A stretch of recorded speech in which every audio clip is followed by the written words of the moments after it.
Good morning students. ఈరోజు ఈ వీడియోలో మనము స్పోర్ట్స్ కోటా రిలీజ్ చేశాడు కాబట్టి దాని గురించి ఒకసారి అనలైజ్ చేద్దామండి. చాలామంది పేరెంట్స్కి అర్థం కాని విషయం ఏంటి అంటే స్పోర్ట్స్ లిస్ట్లో ఇచ్చే అంటే సెలెక్టెడ్ లిస్ట్ ఇక్కడ ఏమి ఇచ్చాడు చూడండి ఒకసారి. 10 స్పోర్ట్స్ ప్రియారిటీ లిస్ట్. ఈ 10 స్పోర్ట్స్ ప్రియారిటీ లిస్ట్లో వాళ్ళ పేర్లు ఉంటే ఇంకా వాళ్ళకి సీట్ వచ్చినట్టా లేదా అనే కన్ఫర్మేషను పేరెంట్స్కి అర్థం కావట్లేదు. ఒకసారి చూద్దాం. చూడండి, ఎలిజిబుల్ 10 మెరిట్ లిస్ట్ అంటే ఈ మెరిట్ లిస్ట్లో మీ పేరు కనుక ఉంటే మీకు సీట్ వచ్చినట్టా కాదా అనే క్లారిఫికేషన్ పేరెంట్స్కి లేదన్నమాట. సో ఒకసారి చూద్దామండి మనము ఆ క్లారిఫికేషన్ ఇప్పుడు నేను ఇద్దామనుకుంటున్నాను ఈ వీడియోలో. సో మొత్తం ఈ మెరిట్ లిస్ట్లో ఎంతమంది ఇచ్చాడో చూడండి. 420 మెంబర్స్ది ఇచ్చాడు.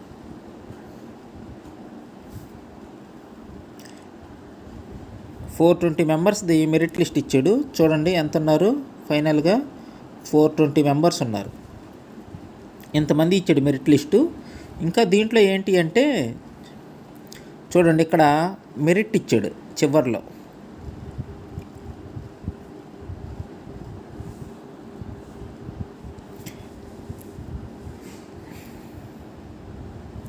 ఇక్కడ చూడండి మెరిట్.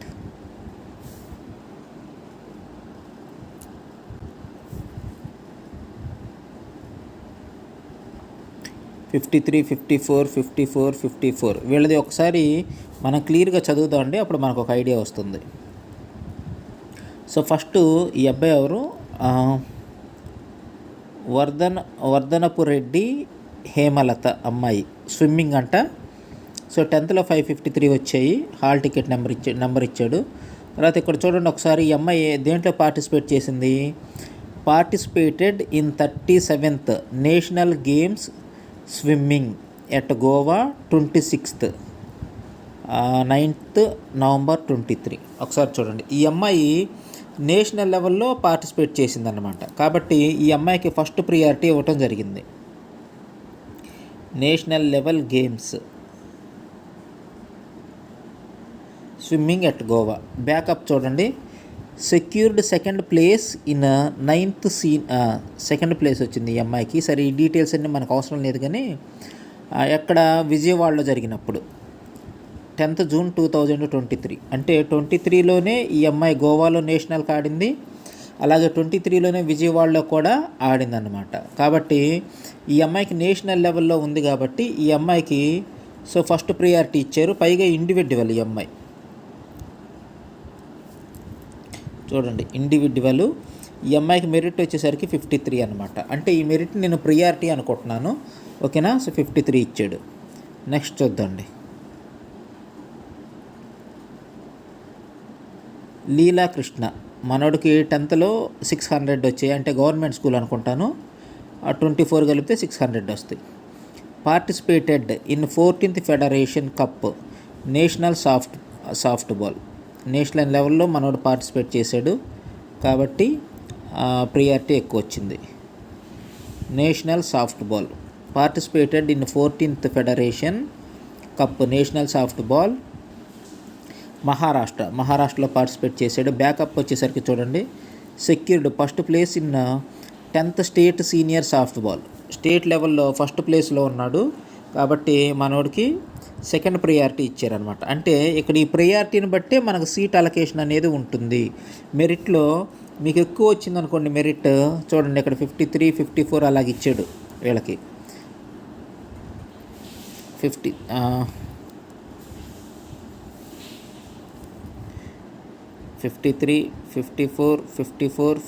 54 వీళ్ళంతా ఏంటి అంటే నేషనల్ లెవెల్లో ఆడారు కాబట్టి వీళ్ళకి ఇచ్చిన ప్రయారిటీ అన్నమాట అది, ఓకేనా.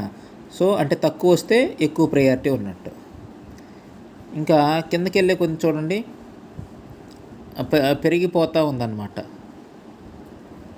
చూడండి సెక్యూర్డ్ సెకండ్, ఇక్కడ ఈ అబ్బాయి చూద్దండి, రెడ్డివారి అనూష. ఈ అమ్మాయి చూడండి సాఫ్ట్ బాల్. ఈ అమ్మాయి వచ్చేసరికి secured second place in 10th senior inter district. ఈ అమ్మాయి డిస్ట్రిక్ట్ లెవెల్లోనే పార్టిసిపేట్ చేసింది. సో కాబట్టి డిస్టిక్ లెవెల్లోనే కాబట్టి తక్కువ ప్రయారిటీ ఉంటుందన్నమాట. సో 144 అలాగే ఇచ్చాడు. అంటే మనకు స్పోర్ట్స్లోనే వాడు క్లియర్గా ఒక విషయం ఇచ్చాడు. ఏంటి అంటే ఇప్పుడు ఇక్కడ ఈ మెరిట్ లిస్ట్లో ఉన్న 420 మెంబర్స్కి సీట్లు అక్కడ లేవు. ఓన్లీ స్పోర్ట్స్ క్యాండిడేట్కి 0.5% మాత్రమే ఉంది. ఎన్సీసీ వాళ్ళకైతే 1% ఉంది. కాబట్టి 0.5% అంటే ఎన్ని సీట్లు వస్తాయి అంటే నాకు తెలిసి 30 బిలో వస్తాయి అన్నమాట. అంటే మొత్తం ఉంది 4400 కాబట్టి 1% అంటే ఎన్ని సీట్లు ఉంటాయి? 44. అందులో 0.5 అంటే ఒక 22 సీట్లు ఉంటాయి. సో ఆ 22 సీట్లలో ఇంతమందిని ఫిల్ చేయటం కుదరదు కదా. సో వీళ్ళల్లో మెరిట్ ఉన్న వాళ్ళని పిలిచి వాళ్ళకి ఇస్తాడనమాట. సో పేరెంట్స్కి క్లారిటీ వచ్చిందని నేను అనుకుంటున్నాను. సో ఫోన్ చేసి అంటే మా పేరు లిస్ట్లో ఉంది కాబట్టి మాకు వచ్చినట్టేనా అని అడుగుతున్నారు. లిస్ట్లో ఉన్నంత మాత్రాన్ని వచ్చినట్టు కాదు. ఇక్కడ మీ ప్రయారిటీ చూసుకోండి. మీ ప్రయారిటీ నేషనల్ లెవెల్లో ఉన్న వాళ్ళకి ఇది ఫస్ట్ ప్రయారిటీ ఇచ్చాడనమాట. నేషనల్ లెవెల్లో ఉన్న వాళ్ళకి ఫస్ట్ ప్రయారిటీ ఇచ్చాడు చూడండి. తర్వాత సెకండ్ ప్రయారిటీ వాళ్ళకి ఇచ్చాడు. కాబట్టి ఈ ప్రయారిటీ ప్రకారంగానే సీట్ల ఫిల్లింగ్ అనేది జరుగుతుంది. ఇక్కడ 10th క్లాస్ మార్క్స్ అనేది వ్యాలిడ్ కాదు. 10th క్లాస్ మార్క్స్ ఎప్పుడు వ్యాలిడ్ అంటే ఇద్దరు నేషనల్ లెవెల్లోనే ఆడుండి ఇద్దరికి గేమ్లో ఒకే ప్లేస్ వచ్చి ఉంటే అప్పుడు ఏం చూస్తారంటే 10th క్లాస్ మార్క్స్ చూస్తారు. అంతేగాని నార్మల్గా 10th క్లాస్ మార్క్స్కి ఈ స్పోర్ట్స్ వాళ్ళకి సీట్లు ఇచ్చేదానికి సంబంధం లేదు. ఓన్లీ మెరిట్ అన్నమాట. స్పోర్ట్లో ఉన్న మెరిట్నే చూస్తారు, గేమ్లో ఉన్న మెరిట్నే చూస్తారు. సో నేను ఇప్పుడు పేరెంట్స్కి క్లారిటీ వచ్చిందని నేను అనుకుంటున్నాను. అంటే క్వాలిఫైడ్ లిస్ట్లో లేదంటే ఎలిజిబుల్ 10x మెరిట్ లిస్ట్లో మీ పేరు ఉన్నంత మాత్రాన మీకు గ్యారెంటీగా సీట్ వచ్చినట్టు కాదు. ఇక్కడ 420 నేమ్స్ ఇచ్చాడు. ఈ 420 నేమ్స్లో ఓన్లీ 25 లేదా 30 మెంబర్స్కి మాత్రమే అవకాశం ఉంటుందన్నమాట. ఇంకా ఇక్కడ కంప్లైంట్స్ కూడా రాసేది చూడండి. కొంతమందికి లాస్ట్లో వాళ్ళకి ఎవరైతే మీ పిల్లలు అంటే నాట్ క్వాలిఫైడ్ లిస్టులోకి వెళ్ళిపోయారో అంటే ఇక్కడ ఎలిజిబుల్ లిస్టులో లేరో వీళ్ళకి చూడండి ఎలిజిబుల్ లిస్టులో ఉన్న వాళ్ళకి కొంతమందికి మెరిట్ ఇవ్వలేదన్నమాట. సో ఎందుకు ఇవ్వలేదు ఇక్కడ రీజన్స్ రాసేది చూడండి.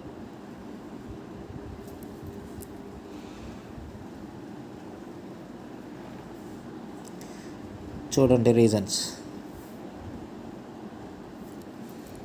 Sports certificate acquired after exam date are not eligible. అంటే వీళ్ళకి పాపం సర్టిఫికేట్ ఉంది కానీ ఆ సర్టిఫికేట్ వీళ్ళకి ఎప్పుడు వచ్చింది అంటే ఎగ్జామ్ డేట్ అయిపోయిన తర్వాత సర్టిఫికేట్ వచ్చింది కాబట్టి నాట్ ఎలిజిబుల్ అన్నమాట. ఇంకా చాలా కేసులు ఉంటాయి ఇలాగా. ఇక్కడ చూడండి ఒకసారి genuineness not received from Telangana school games. Okay వీళ్ళైతే స్పోర్ట్స్ ఉందని పెట్టుకున్నారు కానీ వీళ్ళు జెన్యూన్ కాదనమాట. వీళ్ళు జెన్యూన్ కాదని చెప్పేసి వీళ్ళు తెలంగాణ వాళ్ళు అయినట్టున్నారు, వాళ్ళు జెన్యూన్ కాదని చెప్పేసి ఇచ్చారనమాట. నెక్స్ట్ ఇక్కడ చూడండి higher level participation certificate without lower అనుకుంటాను. ఓకేనా. సో ఇవన్నీ ప్రాబ్లమ్స్ అనమాట.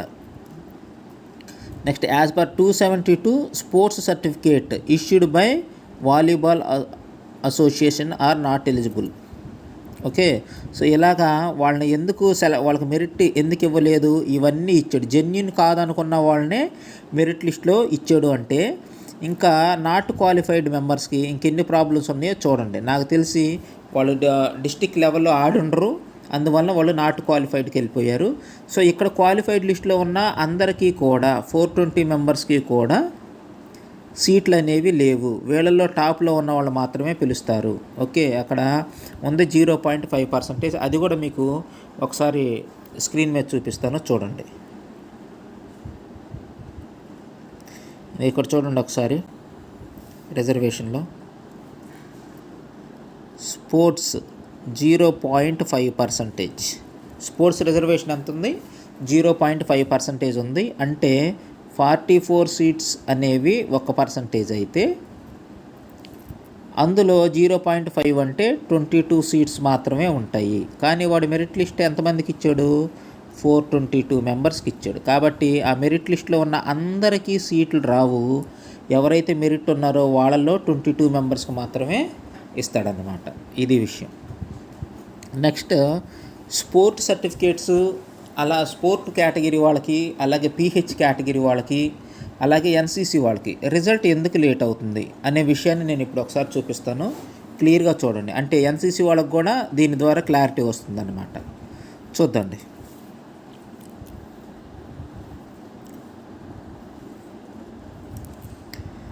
For all special categories NCC, sports, PH, Bharat scouts. The certificates and recommend the merit list for admission. The decision of the respective government department officials on the merit list. Final and RJUKT will strictly follow the merit list for admission. So ఈ merit లిస్ట్ని ఎవరు తయారు చేస్తారు అంటే respective government department officials. అంటే sports వాళ్ళు అయితే sports department, NCC వాళ్ళు అయితే ఎన్సీసీ డిపార్ట్మెంట్. ఓకేనా, వాళ్ళు డిసైడ్ చేస్తారు. అంతేగాని ఆర్జీయూకేటీ అనేది ఈ మెరిట్ లిస్ట్ని తయారు చేయదు. ఆ మెరిట్ లిస్ట్ని వాళ్ళు తయారు చేసిస్తారు, దానిని వీళ్ళు ఫాలో అవుతారు. అంతేగాని వీళ్ళేం మెరిట్ లిస్ట్ని తయారు చేయరు. సో కాబట్టి వాళ్ళు ఏంటి అంటే చూడండి, ఎందుకు లేట్ అవుతుంది అనేది మన క్వశ్చన్ కదా. ఎన్సీసీ వాళ్ళకను, పిహెచ్ అలాగే స్పోర్ట్స్ వాళ్ళకి గవర్నమెంట్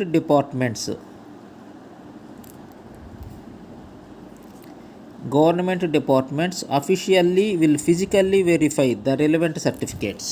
అంటే మీరు ఫస్ట్ సారి వెరిఫికేషన్కి వెళ్ళినప్పుడు సబ్మిట్ చేసినటువంటి సర్టిఫికేట్స్ని వాళ్ళు ఫిజికల్గా అంటే వాళ్ళ చేతికి వీళ్ళు అందిస్తారనమాట. ఆర్జీయూకేటీ వాళ్ళు వాళ్ళ ఆఫీస్కి మీ సర్టిఫికేట్లు మొత్తాన్ని అక్కడ సబ్మిట్ చేస్తారు.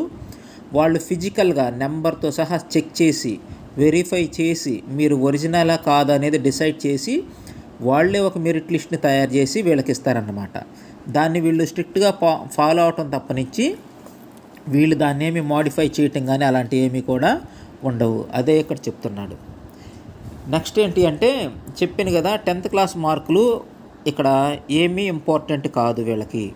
స్పోర్ట్స్ వాళ్ళకి 10th క్లాస్ మార్క్స్ ఏమీ ఇంపార్టెంట్ కాదు. ఎప్పుడు ఇంపార్టెంట్ అంటే ఇద్దరు స్పోర్ట్స్ నేషనల్ లెవెల్లో ఆడుండి ఇద్దరు కూడా టాపర్స్ అయితే కనుక, సేమ్ లెవెల్లో ఉంటే కనుక అప్పుడు వాళ్ళకి 10th క్లాస్ మార్క్స్ చూస్తాడు. ఇది ఇక్కడ ఇచ్చాడు చూడండి ఒకసారి.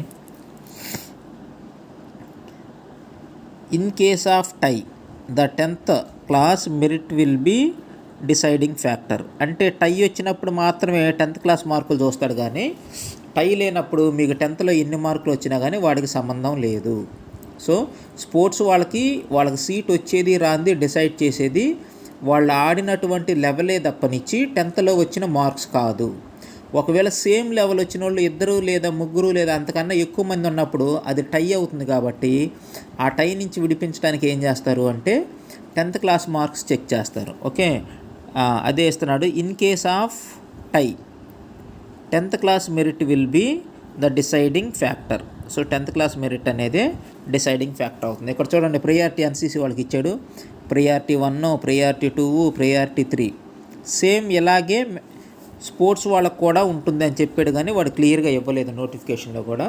సో ఎన్సీసీ వాళ్ళకి, పిహెచ్ వాళ్ళకి అయితే ఇలాగ ఇచ్చాడు, కానీ అలాగే క్యాప్ వాళ్ళకి, స్పోర్ట్స్ వాళ్ళకి ఇలాగ క్లియర్గా ఇవ్వలేదు. ఫస్ట్ ప్రియారిటీ, సెకండ్ ప్రియారిటీ అని ఇవ్వలేదు. పై వాళ్ళకి ఎలాగ జరిగిందో అలాగే స్పోర్ట్స్లో కూడా జరుగుతుందని ఒక మాట చెప్పాడు అంతే. సో కాబట్టి స్పోర్ట్స్ కేటగిరీలో ఇందాక వచ్చిన లిస్టులో లేదంటే నిన్న వచ్చిన లిస్టులో మీ పేరు ఉన్నంత మాత్రాన మీకు సీట్ వచ్చినట్టు కాదు. వాళ్ళల్లో 22 మెంబర్స్ మాత్రమే సీట్ వస్తుంది. అది మెరిట్ ఉన్న వాళ్ళకి పిలుచుకుంటాడనమాట. రిమైనింగ్ వాళ్ళంతా కూడా మీరు ఇంటర్మీడియట్ జాయిన్ అవ్వడం చాలా బెస్ట్. నెక్స్ట్ వచ్చేసరికి సో ఎన్సీసీ వాళ్ళకి, పిహెచ్ వాళ్ళకి కూడా త్వరలోనే ఎలాంటి లిస్టే పెడతారు. అది కూడా ఫైనల్ కాదన్నమాట. వాళ్ళలో మెరిట్ ఉన్న వాళ్ళని పిలుస్తాడు. అలాగే ఎవరైతే పిహెచ్ ఉన్నారో వాళ్ళు మాత్రం చాలా హ్యాపీ. ఎందుకంటే ఇప్పుడు స్పోర్ట్స్ కేటగిరీ వాళ్ళకు ఉంది 22 సీట్స్, ఎన్సీసీ వాళ్ళకు ఉంది 44 సీట్స్, ఎందుకంటే 1% రిజర్వేషన్ కాబట్టి. కానీ పిహెచ్ వాళ్ళకి 220 సీట్స్ ఉంటాయి, చాలా ఎక్కువ సీట్స్ ఉంటాయి. కాబట్టి పిహెచ్ వాళ్ళు చాలా ఎక్కువ మందికి అవకాశాలు రావడానికి ఛాన్స్ ఉంది. ఓకేనా. నెక్స్ట్